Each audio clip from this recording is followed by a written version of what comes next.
Senator Roberts. Thank you, Mr. Chairman. This is Amendment number 64. It simply requires the Department of Agriculture and the USTR to meet with China and Japan within the next 120 days to discuss unresolved beef trade market access issues. Our beef producers, as the Chairman knows, and exporters have long suffered from unfair, non-scientific barriers that our foreign trade partners impose on our exports of beef. Despite the fact that the World Organization for Animal Health, that's called OIE, that's the acronym, has determined that U.S. beef is safe, countries like China and Japan refuse to allow for U.S. beef exports based on sound science. With regard to China, there's been no progress in resuming U.S. beef trade post-2003 due to the numerous hurdles posed by their government. In Japan, the export situation is a little bit better, but not much.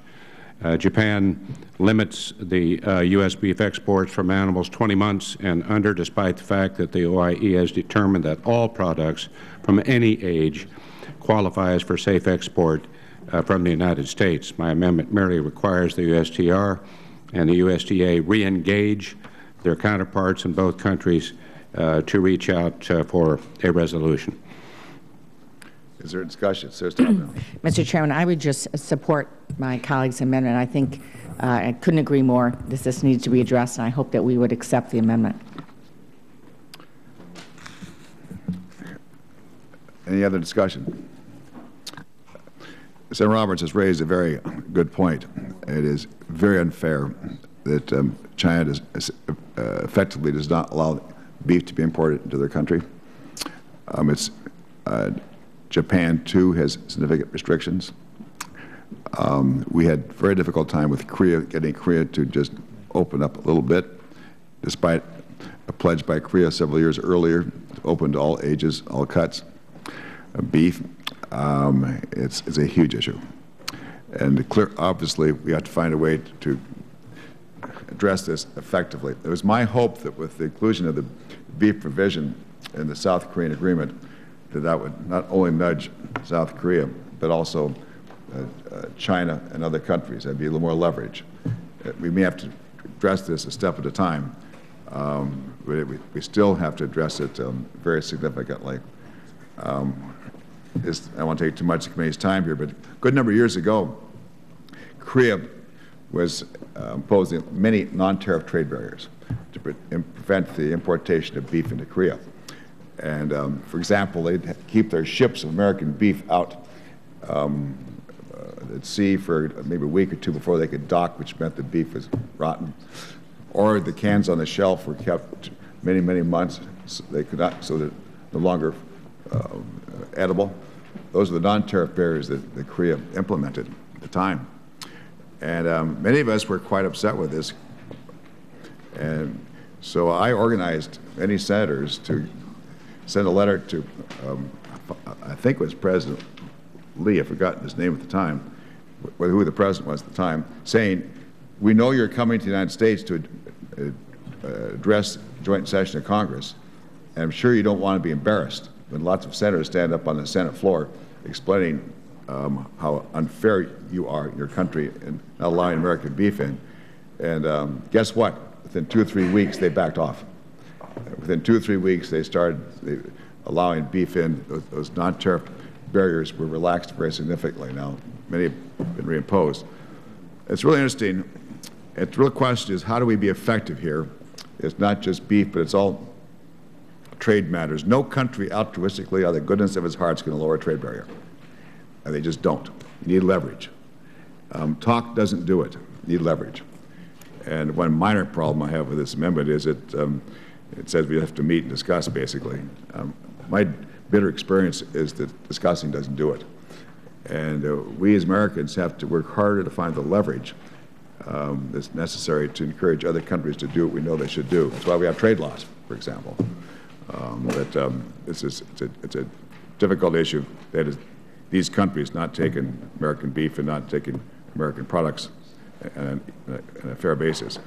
I'd like to ask Ambassador Morales if you could just tell us, give us an update on the degree to which USTR is meeting with China, Japan, over the next 120 days to discuss beef. What's your plan? Thank you, Mr. Chairman, and we share the frustrations of many of you about the slow pace of market access for our beef and beef products in key Asian markets like China, Japan, as well as Taiwan. This is a huge priority for us. This is something that we are working on a daily basis. It's been frustrating. The progress has been slow, but we can commit to you that we will continue actively to step up our efforts to work in cooperation with USDA to get China, Japan, Taiwan, and our Asian partners to accept U.S. beef. I might say, too, knowing USTR the way I do, I know they'll be very tough. As I might say, Ambassador Miranda's is especially tough. He was formerly my trade counsel, and he is very effective and very good at what he does. And frankly, based upon the word of Ambassador Miranda's and USTR, that they're undertaking this effort, I don't see why this amendment is really necessary. Mr. Chairman, if I might, Mr. Chairman, could I might withdraw the amendment because it's not going to advance the ball. Could I ask the gentleman, when's the last time that you met with China and Japan? Senator, particularly China. We raised this issue with our Chinese and Japanese counterparts at every opportunity whenever we meet them. We had a team in China last week to conduct the mid-year review of the JCCT, and this is an issue that's very much on the agenda. But my point is that with these 3 trade pacts, more especially with South Korea, that it could be used as an important catalyst, segue, if you will, to having at least say, let's discuss this. All I'm asking for is a meeting, Mr. Chairman. I mean, I don't know why there's any opposition to a meeting. We have meetings here to have meetings. This amendment has a flavor of more meetings. I want to get results, frankly. Well, I don't know what leverage you're talking about, sir, but maybe we could, you and I could sit down, and then when they had the meeting, we would offer that leverage to them. I don't know, but it just seems to me that if we I mean, this is a good opportunity to bring this up and say within 120 days, let's give it a shot.